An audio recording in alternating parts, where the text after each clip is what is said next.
Growing up in the Jim Crow South, getting out on a path that led him to the top of the country. What country you from? What ain't no country I ever heard of? They speak English and what? Morehouse College board members up in the building for a minute. Because most Hollywood stars have a publicist rehearse every word they say in public. Samuel L. Jackson has never needed one. For over 30 years, he's walked into every room, interviews, red carpets, live TV, and said exactly what he wanted. No filter, no apology, no script.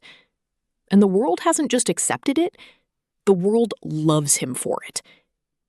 Today, we're looking at the moments that prove Samuel L. Jackson is completely, unapologetically in a category of his own. When a powerful public figure publicly dismissed Samuel L. Jackson, calling him a boring actor who didn't know him, most celebrities would have fired back with a statement.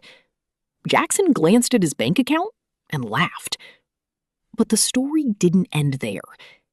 Because it turned out the two had not only met, they played golf together, multiple times, with other witnesses present who were more than happy to confirm it publicly. Jackson never raised his voice about it, never made it a campaign. He simply let the truth do what the truth always does. Arrive late, but arrive correctly. That's the thing about operating at Jackson's level. You don't need to win arguments. Time wins them for you. Live television carries one unavoidable risk. You cannot prepare for everything. One entertainment reporter found that out the hard way when he confused Samuel L. Jackson for a completely different actor, on air, while Jackson was sitting right in front of him.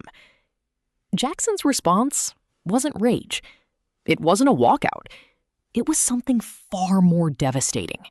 Complete, controlled, surgical dismantlement. Calm voice, precise words, zero mercy. The reporter never recovered. The clip never died.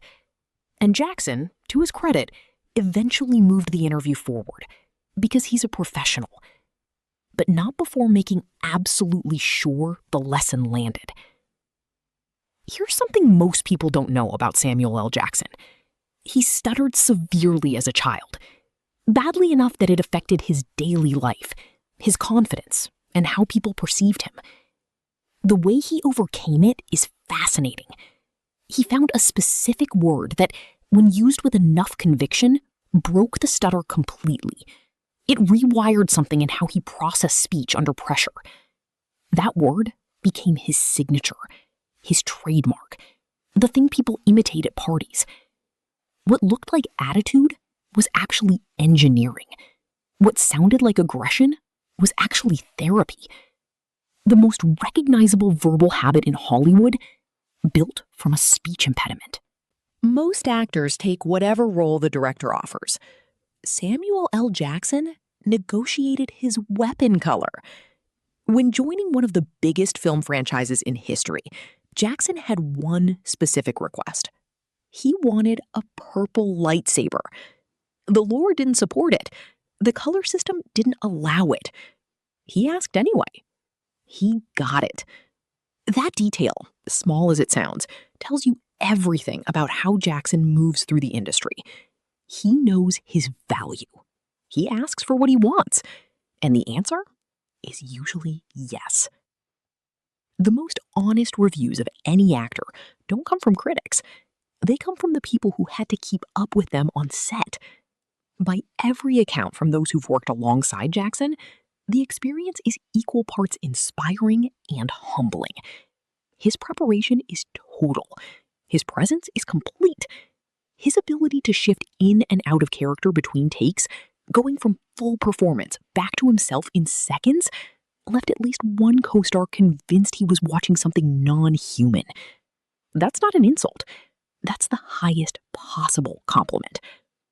Some actors play characters. Some actors become them.